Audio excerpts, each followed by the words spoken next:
Selamat malam, Assalamualaikum. Selamat malam. Di sini saya Lutfi akan wawancara untuk keperluan tesis saya. Ini, ya, di sini dengan Saunim Agus Hadi Wibowo selaku pengurus Pengcap TI Sukoharjo di bidang pembinaan prestasi Binpres. Ada beberapa pertanyaan ini sama. Sejak kapan Sabum terlibat dalam kepengurusan taekwondo di Sukoharjo? Kalau pegang tim itu tahun 2002 kalau tidak salah. Setelah tahun itu ya? Ya, sampai sekarang. Sampai sekarang. Apa yang menjadi motivasi Sabum menjadi pengurus taekwondo di Kabupaten Sukoharjo? Karena kita melihat potensi dari anak-anak Kabupaten Sukoharjo ini dalam hal ini di taekwondo ini sangat bagus, luar biasa bagus. Apalagi kalau memang diadakan pembinaan secara intensif. Jadi kita harus kompak. Yang harus kompak itu sebetulnya ada antara pengurus, pelatih, atlet, dan orang tua. Jadi 4 faktor itu harus ada. Menurut Sabum Agus, bagian apa yang menarik dari bela diri taekwondo? Ya sebetulnya kalau taekwondo itu sendiri seperti filosofi dari asalnya sana Korea. Taekwondo itu sebetulnya tai itu kaki, entah itu nendang atau yang lain, kemudian kwon itu tangan menghantam, nangkis dan lain sebagainya. Do itu seni, seni atau hormat. Jadi saya lebih tertarik ke ini bela diri. Secara otomatis kita harus punya attitude yang bagus, sikap, kemudian kita punya tata sopan santun yang bagus. Nah itu yang menarik saya sebetulnya dibanding isinya sebetulnya. Oh iya. Tapi dari situ nanti ternyata yang hal menarik donya itu ternyata sekarang sampai ke yang lain. Jadi ke esensi dari taekwondo itu sendiri. Yang ditanyakan berapa jumlah atlet putra dan putri taekwondo di Kabupaten Sukoharjo? Semuanya ya. Kalau anggota dulu ya. Jadi anggota di taekwondo Mahameru Sukoharjo ini ada sekitar 3.000 jeja atau murid.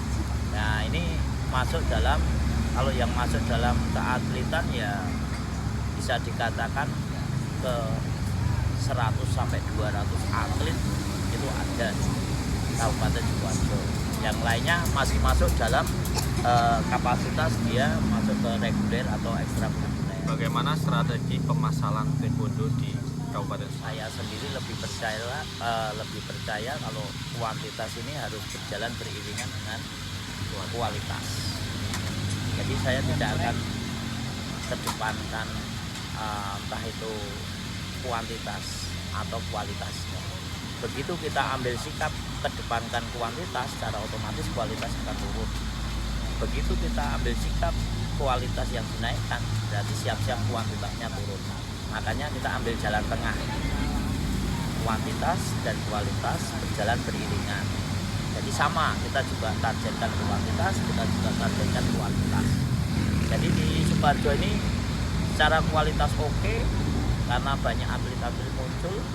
Secara kuantitas juga oke. Terbukti Sukoharjo ini termasuk salah satu yang terbesar, entah itu di jumlah, entah itu di peserta ujian kenaikan tingkat dan lain sebagainya. Bagaimana prosedur perekrutan atlet taekwondo di Kabupaten Sukoharjo? Kabupaten Sukoharjo ini kan kalau atlet sebetulnya diarahkan ke pemusatan, ya, diarahkan ke pemusatan. Untuk sementara waktu kan kita latihan di sentra niaga di Pak Solo. Nah, untuk perekrutannya jadi dujang atau unit atau ranting kalau dulu itu sudah mempunyai training center. Jadi pelatih itu sudah memilih bagaimana atlet-atletnya itu nanti yang akan membawa nama baik dujang awalnya.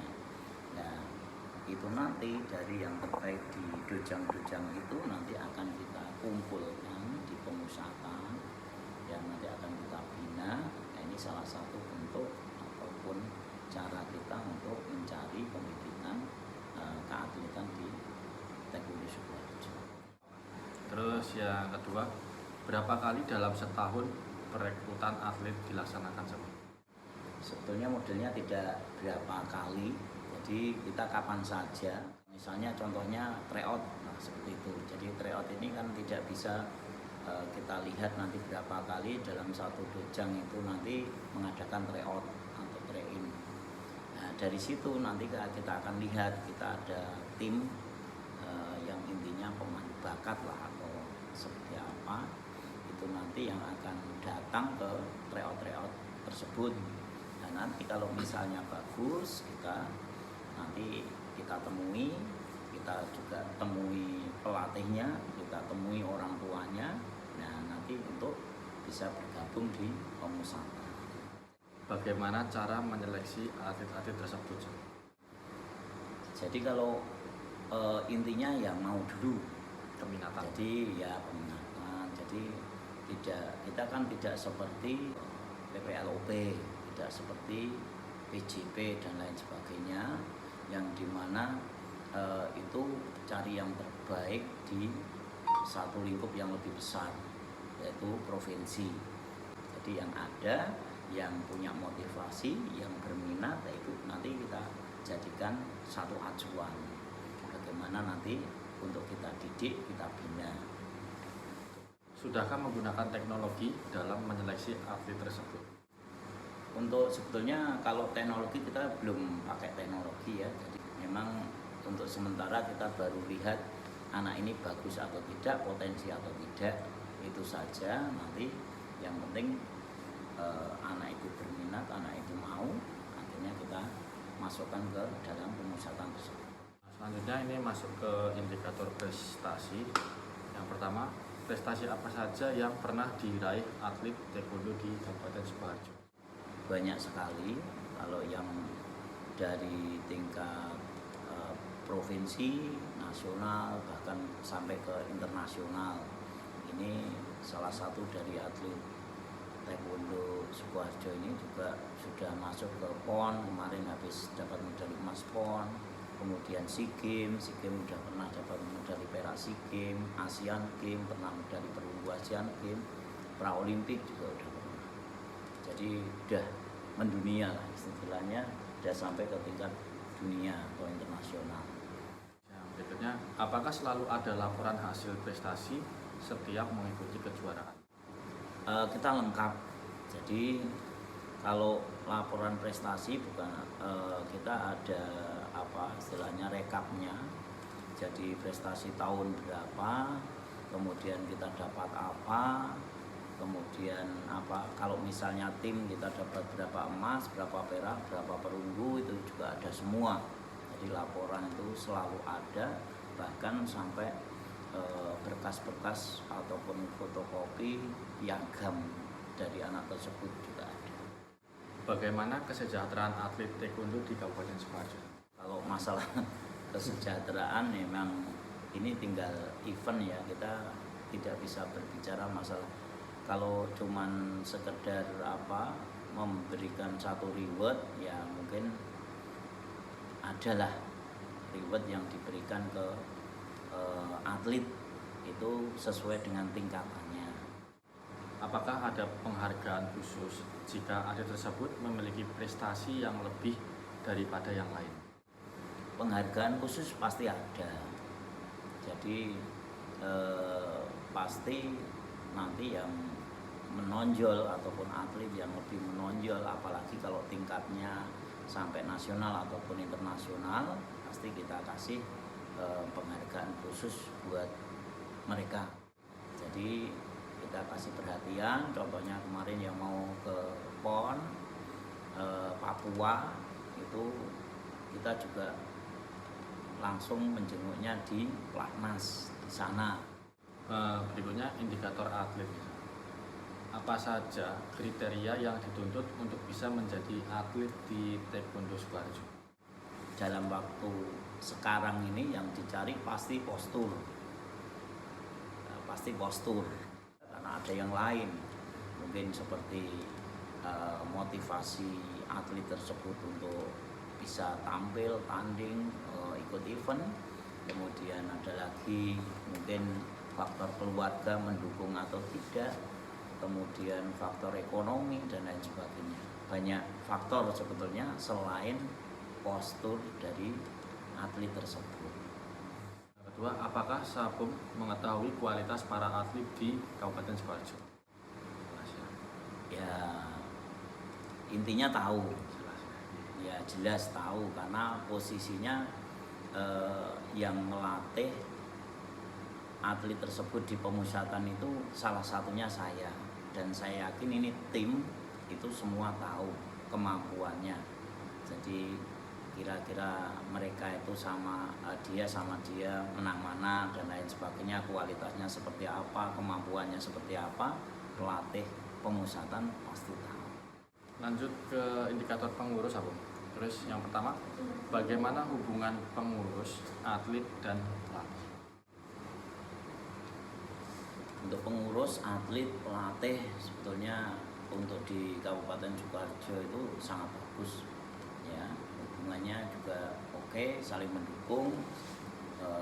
Pengurus juga sangat mendukung dengan apa yang di program-program yang disampaikan pelatih. Kemudian pelatih juga melihat bagaimana atlet atau kebutuhan atlet ini yang harus kita kedepankan. Nah, ini nanti akan pelatih jadi perantara antara keinginan pengurus yang untuk kemajuan atlet, juga kebutuhan atlet yang harus diperlukan oleh atlet. Nah, nanti disampaikan ke pengurus. Apa saja tugas dan peran pengurus dalam pembinaan prestasi taekwondo di Kabupaten Sidoarjo? Bisa dikatakan antara pengurus, pelatih, atlet, kemudian peran orang tua itu tidak terpisahkan, dan ini tidak boleh ada yang satu yang tidak ada. Bagaimana kepengurusan taekwondo di Kabupaten Sidoarjo? Kepengurusan bagus, ya, sebenarnya bagus. Jadi di sini ada Pak Ketua yang siap selalu mendukung setiap event, dan entah itu atlet yang mau bertanding, entah itu di dalam negeri atau luar negeri, beliau juga selalu support. Kemudian pembina juga selalu aktif.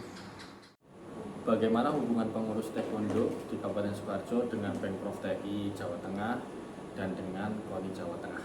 Setiap saat ada informasi dari atasan, dari provinsi, entah itu Pemprov ataupun KONI provinsi, yang dalam hal ini biasanya langsung berhubungan dengan Pemprov, dan nanti akan disampaikan di grup tersebut. Jadi untuk informasi, segala bentuk informasi nanti langsung kita terima. Sudah bagus. Sejauh mana tugas dan peran pengurus taekwondo di Kabupaten Sidoarjo terhadap pembinaan prestasi atlet? Sudah bagus. Terus yang berikutnya, apa saja bentuk perhatian yang diberikan Dispora terhadap taekwondo di Kabupaten Sidoarjo? Kalau untuk taekwondo kita sudah pernah diberikan semacam alat, jadi bantuan alat, entah itu kalau di taekwondo kan kita ada matras, kita sudah pernah dibantu 1 set matras. Kemudian alat yang lain seperti kemarin saat Popda ada virtual, kita alokasikan untuk yang PUMSE, juga untuk seleksi. Jadi kita diberikan kesempatan untuk seleksi di tingkat kabupaten, karena saya yakin kalau kita mengadakan seleksi sendiri juga lumayan keluar budget yang lumayan besar. Berarti yang diberikan sarana prasarana bukan dana ya? Ya bukan, jadi dana itu sudah dalam bentuk, kalau misalnya kayak pelaksanaan Popda ini, dana dalam bentuk dia sudah menyewakan gedung, dia sudah memberikan ini itu seperti itu. Apa saja program latihan yang diberikan untuk atlet taekwondo di Sidoarjo? Ya banyak, kalau posisi program latihan itu latihan fisik, latihan pembebanan, latihan teknik, latihan itu sudah kita sampaikan, hampir kita sampaikan semua, walaupun porsinya berbeda-beda. Apakah para atlet merasa berat dengan program latihan yang ditetapkan? Kalau berat enggak, kita kan tidak seperti di PPLOP yang di sana itu di mes tiap saat latihan sehari 2 kali. Kita itu latihannya cuma seminggu sekian kali. Indikator latihan lagi, apa yang atlet lakukan jika dalam latihan tumbuh rasa jenuh? Saya harus tahu kondisi dari atlet tersebut. Jadi kalau saya lebih cenderung ke pendekatan secara mungkin personal. Jadi itu kan dilihat kadang jenuh ini tidak bareng. Jenuh ini kadang cuma 1-2 orang. Nah kalau cuma 1-2 orang berarti kita harus pendekatan secara personal. Kita dekati, mungkin ada masalah dan lain sebagainya, mungkin di keluarganya, mungkin di teman-temannya dan lain sebagainya. Nah, kita kasih motivasi secara tersendiri. Tapi kalau semua kita melihat semua jenuh, itu berarti mungkin program kita yang tidak sesuai. Nah, kita harus evaluasi dengan program kita. Oh, program ini tidak cocok untuk anak-anak kita. Pertama, dari mana sumber dana dalam pembinaan prestasi taekwondo di Kabupaten Sidoarjo? Yang jelas salah satunya memang dari orang tua atlet tersebut. Mandiri. Ya, mandiri, itu ada pembinaan. Kemudian kita juga ada bantuan dari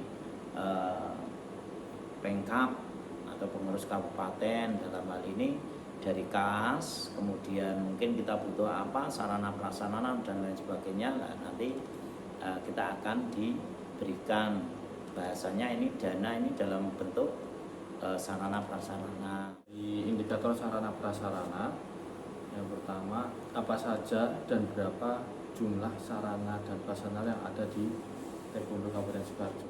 Banyak sekali sarana prasarana yang kita punyai. Jangankan Pemkab atau pengurus kabupaten, Dojang saja mungkin sarana prasarananya sudah lumayan lengkap, apalagi kelasnya pengurus kabupaten. Jadi kita hampir kalau sarana prasarana sudah memadai gitu. Sudah cukup ya? Ya sudah cukup lah. Nah, berarti apakah perlu penambahan sarana dan prasarana guna menunjang program latihan lagi? Kalau sarana prasarana itu tidak ada batasnya soalnya. Jadi sarana itu banyak sekali. Tapi menurut saya masih belum lengkap. Ya jelas kalau bahasanya pengen lengkap ya tetap kita masih belum lengkap. Terima kasih atas waktunya.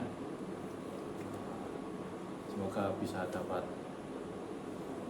pencerahan bukan pencerahan ya, sharing-sharing yang melihat video ini, bahkan saya share di YouTube sob. Jadi misalnya Taekwondo Mahameru mau lihat, ternyata memang Taekwondo Mahameru itu ya sudah bagus lah, bisa dipercaya untuk dititipkan anaknya di Taekwondo Sidoarjo. Gitu sob. Terima kasih. Terima kasih.